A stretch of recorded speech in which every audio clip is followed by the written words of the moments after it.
Governor Scott Walker is the first and the only governor in American history to have survived a recall election. He ultimately won elections for governor in the state of Wisconsin and served 2 terms from 2011 to 2019. Right now, with California Governor Gavin Newsom heading for a recall himself, we're wondering if he could be the second survivor, or will he be given the boot? Would you please welcome somebody who might have an insight, a dear friend and a wonderful public servant, Wisconsin Governor Scott Walker. Good to have you here. Good to be here. This situation in California is pretty unique because that is a deep blue state.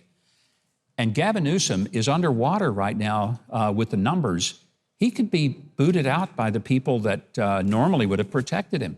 Yeah, particularly in California. Remember, this is a lot different than it was 18 years ago when Arnold Schwarzenegger won a recall election. The state has become decisively more liberal and radical in its viewpoint. But Newsom is the guy that could really mess this up. And I would have thought a couple months ago he didn't have a shot of being recalled. I think every day that goes by, it's more and more likely. And a guy like Larry Older, for example, could actually sneak through and win that, which would be awesome.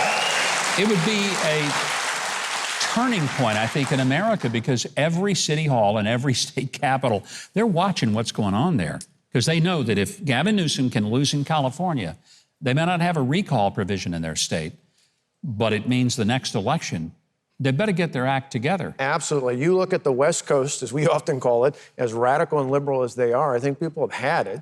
And they've had it because of hypocrisy. You know, Newsom's not alone. You look at Nancy Pelosi, you look at heck Obama just a week or so ago, where they tell you one thing, oh, you got to wear a mask, you got to stay apart, and then suddenly, whether it's Newsom over at the French Laundry, where he was sitting with all those lobbyists having a maskless dinner, or what Obama did at his birthday party, I think people, even those some who've traditionally voted for Democrats, have said hypocrisy, enough is enough. We want people who tell it like it is and actually do what they say they're going to do.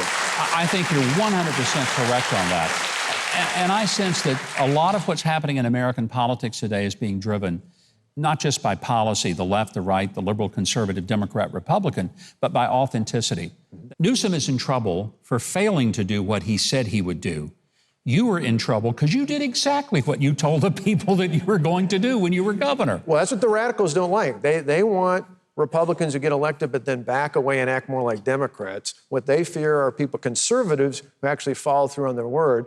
The good news is the voters actually in the end see that common sense conservative ideas work far better than the left, or many in the media claim that they do. It should be a lesson to every conservative out there. Don't just campaign as a conservative, govern as one, and you're going to stay in office. Well, you were a hero, absolutely. You were a hero to people across the country. Conservatives looked at your stand and said, you know, here's a guy that is not just collapsing and folding. He's standing tall and fighting back, but fighting for the things that mattered to people, that the taxpayers and mothers and fathers would have impact on their children's school and not just turn it over to teachers' unions. And the parents just have to shut up and sit back and let it happen. Well, we were trying to put in place good old-fashioned common sense, which I don't think makes me a hero. It just makes me following the lessons. My mother, who, by the way, is a big fan of yours, she watches 3 times every week in Huckabee, so it's a pretty good deal. Love her. But that doesn't make me a hero. That just makes me a son who learned from his parents to do what you say you're going to do. The real heroes are guys like Jimmy Graham and all the men and women who are fighting right now, who deserve far better than they're getting from Joe Biden, but are still rising to the occasion. Absolutely, 100%. Let's go to the East Coast. Andrew Cuomo is going to be shown the door real soon. He's already packing up. He leaves Monday. Were you surprised that he resigned?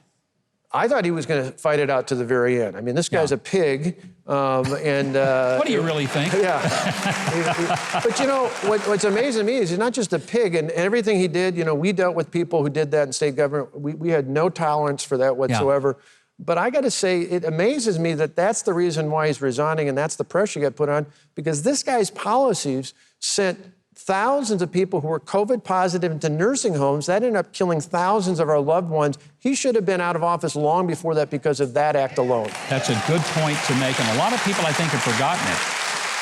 Ron DeSantis, Greg Abbott, both leading states, and they have been much more of the attitude of saying, with COVID, look, you're an adult. You can make your own decision about where you go and whether you wear a mask and whether you get a vaccine.